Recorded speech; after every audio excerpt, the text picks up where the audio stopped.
Baik, sebelumnya Assalamualaikum warahmatullahi wabarakatuh. Sebelum saya memulai edukasi kebugaran jasmani, saya akan memperkenalkan diri saya sebagai presentan. Perkenalkan, nama saya Sinda Putri dari program studi pendidikan dokter Universitas Sriwijaya. Uh, untuk itu, kalian juga harus memperkenalkan diri kalian. Yang pertama, mungkin sudah dipersilakan. Perkenalkan, nama saya Desta Andika, alumni SMA Negeri 1 Purbolinggo, sekarang menempuh pendidikan di Universitas Lampung dengan program studi S1 Teknik Kimia. Baik, terima kasih. Dilanjutkan kepada Saudari Tira. Halo semuanya, izin memperkenalkan diri. Nama saya Fira Angelia Felajandi. Saya alumni dari SMA Negeri 1 Purbolinggo. Saat ini sedang menempuh pendidikan di Politeknik Kesehatan Tanjung Karang, jurusan farmasi. Terima kasih. Oke, dilanjutkan kepada Saudari Dinda. Baik, izin memperkenalkan diri. Nama saya Finda Faril Ashari, asal sekolah SMA Negeri 1 Purbolinggo. Saat ini saya sedang kuliah di... Oke, terima kasih. Dilanjutkan kepada Saudari Dinda. Izin memperkenalkan diri, nama saya Nida Nabila, alumni dari SMA Negeri 1 Purbolinggo. Sekarang saya sedang menempuh pendidikan di Universitas Lampung, jurusan Ilmu Administrasi Negara. Oke, baik. Dilanjutkan kepada Saudari Yoca. Halo, perkenalkan nama saya Hana Rosanabila, alumni dari SMA Negeri 1 Purbolinggo. Saat ini saya sedang menempuh pendidikan di Universitas Lampung di jurusan Ilmu Komunikasi. Baik, terima kasih kepada teman-teman semua telah menghadiri undangan untuk mengikuti edukasi kebugaran jasmani. Baik, saya akan langsung share screen. Sudah. Baik, terima kasih. Saya akan memberikan sebuah materi tentang kebugaran jasmani. Tentunya kalian pasti sudah tahu dan materi ini bakalan relevan pada kalian karena dari kalian TK, SD, SMP, dan SMA kalian sudah mendapatkan kegiatan-kegiatan kebugaran jasmani. Ya, lanjut. Outline yang akan saya bahas pada pertemuan kali ini, yaitu yang pertama kebugaran tubuh, yang kedua aktivitas fisik, dan pemanfaatan sebuah aplikasi. Oke, kita mulai. Tapi sebelum memulai, ada suatu kata dari seorang atlet petinju. Untuk menikmati cahaya kesehatan yang baik, kamu harus berolahraga. Maksud dari perkataan ini tentunya agak ambigu ya. Kenapa berolahraga dianggap sebagai cahaya kesehatan? Untuk mendapatkan jawabannya, mari kita simak. Yang pertama, kebugaran tubuh. Nah, kebugaran tubuh sendiri itu yaitu kemampuan seseorang dalam melakukan aktivitas keseharian tanpa mengalami kelelahan yang berarti dan masih mempunyai cadangan sisa tenaga untuk melakukan aktivitas. Artinya, ketika kalian melakukan sebuah kegiatan, apapun deh kegiatannya, kalian tidak akan mengalami lemah, letih, lesu, lunglai. Kalau kalian itu habis melakukan kegiatan tapi lelah, berarti itu tubuh kalian tidak bugar ya guys ya. Oke, lanjut. Selanjutnya, ada beberapa komponen dalam kebugaran jasmani. Yang pertama, daya tahan. Nah, daya tahan ini yang dimaksud yaitu sistem jantung, paru-paru, peredaran darah. Nah, organ-organ tersebut itu berfungsi secara optimal dalam melakukan kegiatan sehari-hari dalam waktu yang lama. Maksudnya itu dalam waktu yang lama, tapi tidak mengalami kelelahan yang berarti. Nah, daya tahan jantung dan paru-paru itu berperan dalam mengambil oksigen dan mengalirkan ke semua tubuh kalian. Nah, selanjutnya ada kekuatan otot. Secara fisiologis, kekuatan otot itu merupakan kemampuan otot atau sekelompok otot untuk melakukan satu kali kontraksi secara maksimal dalam melawan beban. Nah, sama seperti latihan daya tahan, kekuatan otot ini harus dilakukan mulai dari ringan ke berat, nggak bisa langsung berat. Itu bakalan mengalami shock dan bakal mendapatkan dampak negatif. Nah, yang ketiga itu komponen yang ketiga itu kecepatan. Kecepatan itu merupakan kemampuan fisik untuk bisa menggerakkan tubuh secepat mungkin. Nah, kecepatan juga berkaitan dengan kemampuan fisik kita dalam melakukan gerakan yang berkesinambungan atau berkaitan dalam waktu yang singkat mungkin. Contoh kegiatan kecepatan ini kalau kalian lari itu kan juga harus membutuhkan kekuatan kan. Nah, latihan-latihan ini tuh latihan kayak lari, apalagi ya, sepeda tapi cepat, itu dapat fungsinya tuh dapat membuat kalian bergerak lebih cepat dan tangkap. Oke. Selanjutnya itu kelincahan. Nah, kelincahan ini merupakan kemampuan untuk mengubah arah atau posisi tubuh dengan cepat. Tapi dilakukan secara bersamaan. Ini bahasa mudahnya kalian harus satset gitu ya guys ya. Oke, selanjutnya kelenturan. Kelenturan itu kemampuan di mana gerakan di ruang sendi secara maksimal. Jadi sendi-sendi kalian bisa bergerak secara lentur, elastis. Tapi kelenturan ini tuh berhubungan ke otot-otot kalian ya guys ya. Oke, selanjutnya Sebentar, laptop saya habis sebentar.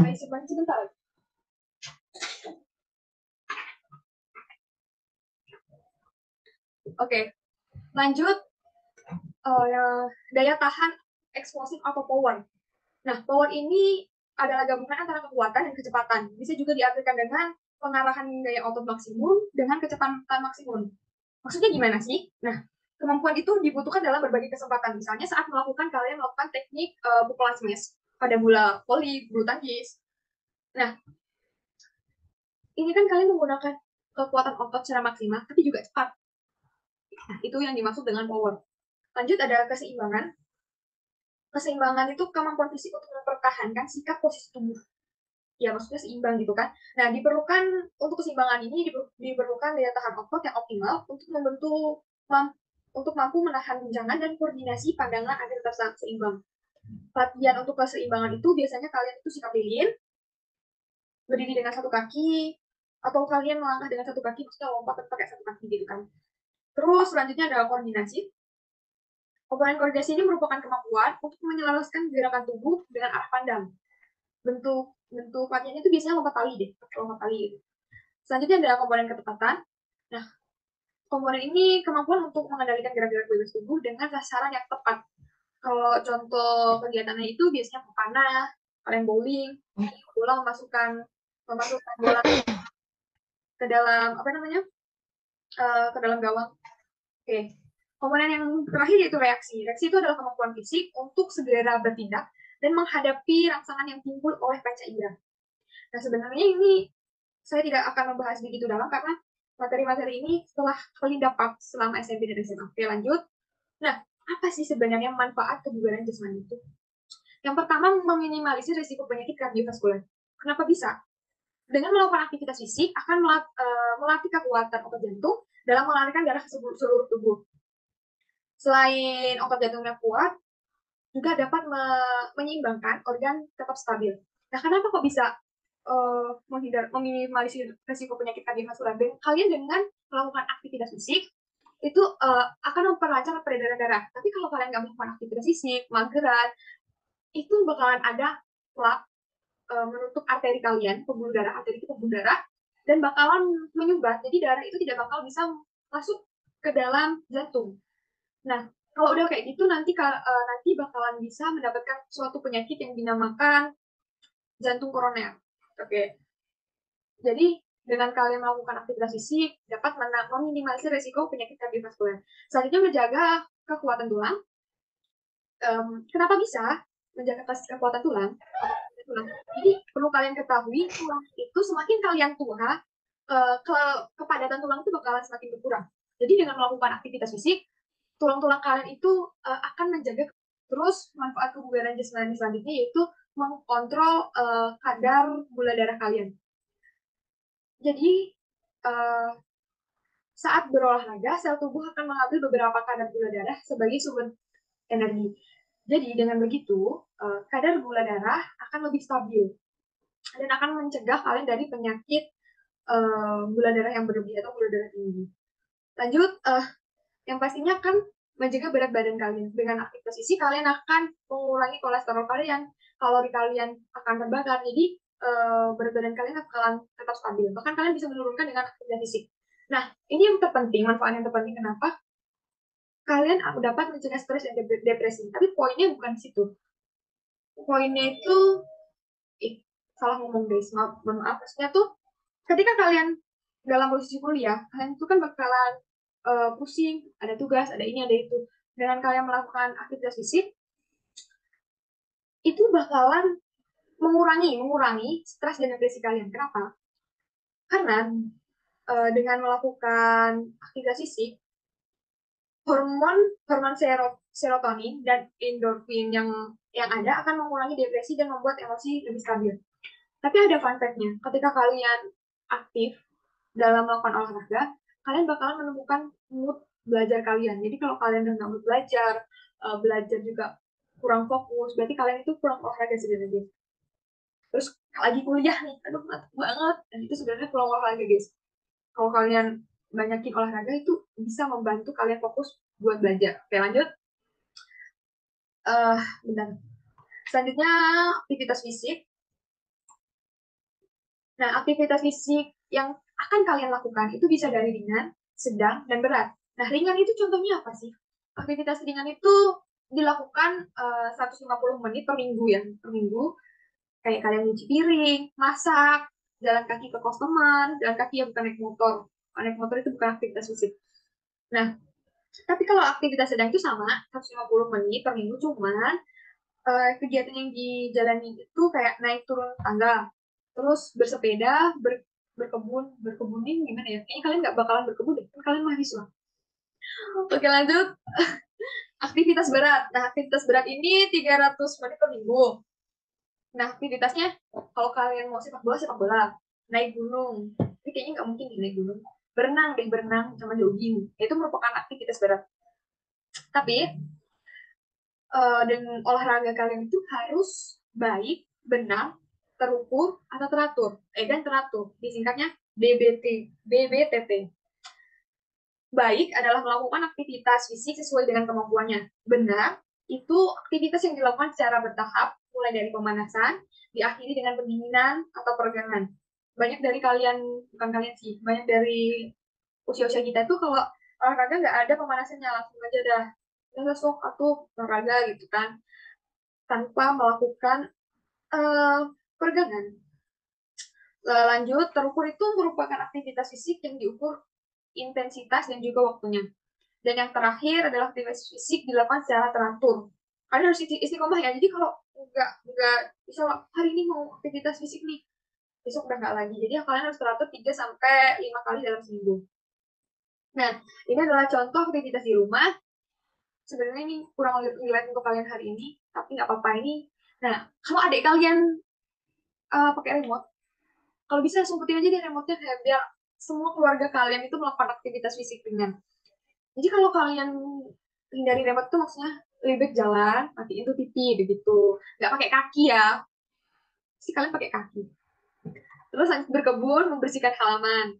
Mengasuh anak di rumah seperti menggendong anak, melakukan pekerjaan, mencuci pakaian. Nah, ini nanti bakalan ada sebuah video buat jelasin ini, jadi lanjut aja. Nah, ini nih. Bagaimana sih aktivitas fisik di kampus? Bagaimana? Nah, ketika kalian ingin pergi ke kantin, lebih baiknya, ada baiknya, kalian jalan kaki. Jangan menggunakan motor. Terus kalau ada kegiatan-kegiatan olahraga di kampus kalian, ikutin. Jangan bolos. Soalnya, pasti muka-muka kayak kalian ini bolos ya. Nggak ada yang bercanda. Oke. Tapi nggak dipungkirin juga ya, tugas-tugas kalian itu banyak. Jadi kayak mager kan ya kalau mau aktivitas fisik. Nah, terus gimana nih kalau tugas banyak, kerja deadline kayak pindah gitu kan ya. Kalian itu, aku akan memberikan sebuah tips agar kalian itu tidak kayak pegel-pegel gitu badannya kayak gitu. Nah, ini dia. Ketika kalian berada duduk lama mengerjakan tugas tuh kan, jadi kalian harus melakukan peregangan. Sebelum melakukan peregangan, tentunya bagian tubuh kalian yang diregangkan itu, tentukan bagian tubuh kalian yang akan diregangkan. Nah, posisikan tubuh yang rileks, guys. Dalam keadaan tegak, perut ditahan. Boleh kok sambil nyoba. Bernapas secara perlahan, ritmis dan teratur. Jangan menahan napas ya. Terus lakukan dalam batas nyaman. Maksudnya kalau seperti ini, kalau udah tidak nyaman, udah lepaskan. Oke? Seperti hubungan kalian. Oke. Tidak tergesa-gesa untuk hasil yang maksimal. Jangan buru-buru guys, tapi jangan kelamaan. Biasanya itu dilakukan 8-10 detik. Kalau habis kanan ke kiri. Nah, kegiatan yang pertama, bisa dicontoh yang pertama, itu 8-10 detik. Kalian bisa SS aja deh. Nah, ini kegiatan selanjutnya. Kalau udah kanan, jangan lupa kiri. Ini bener-beneran membantu untuk kalian kembalikan fokus loh. Bisa kalian lagi belajar tuh, kayak, aduh, nggak bisa menyerap pelajaran ini. Kalian coba stretching deh, peregangan deh. Apalagi pindah itu lagi kayak kerja deadline tuh kan ya, tugasnya banyak gitu. Coba deh, stretching. Itu tuh membantu. Nah, ya, betul. Membantu kalian untuk fokus gitu. Nah, ini dia juga pergerakannya. Bisa angkat tangan. Tapi ingat ya, habis kanan kiri harus seimbang dan sama posisinya. Porsinya kayak 8-10 detik. Dan dilakukan batas nyaman. Jadi kalau udah kayak gini, jangan kayak gini kan ini sakit gitu. Itu kalau itu namanya udah bukan stretching ya. Oke, selanjutnya aku bakalan kasih video ini.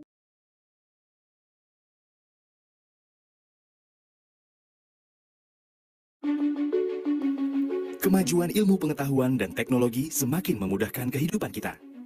Misalnya, kini kita tidak perlu repot-repot untuk berjalan mematikan peralatan elektronik karena sudah ada remote control. Kita juga tidak perlu capek-capek menaiki tangga karena sudah ada lift ataupun tangga berjalan yang mengantarkan kita ke lantai yang ingin kita tuju. Kemana-mana pun kita bisa naik kendaraan bermotor. Apalagi, sekarang ini banyak pekerjaan yang bisa dilakukan hanya dengan duduk di depan komputer. Semua teknologi itu memang membuat tubuh kita menjadi semakin dimanjakan. Kita pun menjadi semakin jarang bergerak. Tapi perlu diketahui bahwa jika tubuh kurang gerak, kita bisa berisiko terkena penyakit berbahaya seperti jantung, penyumbatan pembuluh darah, tekanan darah tinggi, kencing manis, osteoporosis, hingga kanker usus. Dengan segala penyakit yang mengintai ini, tentu kita harus waspada. Untuk mencegahnya, kita harus melakukan aktivitas fisik. Apa itu aktivitas fisik? Aktivitas fisik adalah setiap gerakan tubuh yang meningkatkan pengeluaran tenaga dan energi atau pembakaran kalori. Jenis aktivitas fisik yang dapat dilakukan bisa berupa kegiatan sehari-hari, yaitu berjalan kaki, berkebun, kerja di taman, mencuci pakaian, mencuci mobil, mengepel lantai, naik turun tangga, membawa belanjaan, dan lain-lain. Aktivitas fisik setiap hari bisa dilakukan di rumah, di tempat kerja, bahkan di tempat umum sesuai dengan kegiatan yang dilakukan. Aktivitas fisik dilakukan secara teratur paling sedikit 30 menit dalam sehari, sehingga dapat menyehatkan jantung dan paru-paru. Jika melakukan aktivitas fisik secara teratur 30 menit setiap hari, kita akan merasakan sejumlah manfaat berikut ini. Pertama, aktivitas fisik dapat mengontrol dan mencegah kelebihan berat badan bila dilakukan secara teratur. Kedua, menjaga kesehatan dan terhindar dari penyakit. Aktivitas fisik yang dilakukan secara teratur dapat membantu mencegah masalah kesehatan seperti stroke, penyakit metabolisme, stres, kanker, kencing manis, dan artritis atau kelainan sendi. Ketiga, meningkatkan mood atau suasana hati. Aktivitas fisik akan merangsang berbagai bahan kimia otak yang dapat membuat kita lebih bahagia dan santai. Keempat, meningkatkan energi. Aktivitas fisik yang teratur dapat meningkatkan kekuatan otot dan daya tahan tubuh. Kelima, tidur lebih nyenyak. Dengan melakukan aktivitas fisik secara konsisten, tidur kita menjadi lebih cepat dan lebih nyenyak. Dengan begitu banyak manfaat aktivitas fisik, sudah saatnya kita meluangkan waktu untuk menggerakkan tubuh di sela-sela banyaknya pekerjaan. Ayo, lakukan aktivitas fisik agar badan tetap prima dan kesehatan selalu terjaga.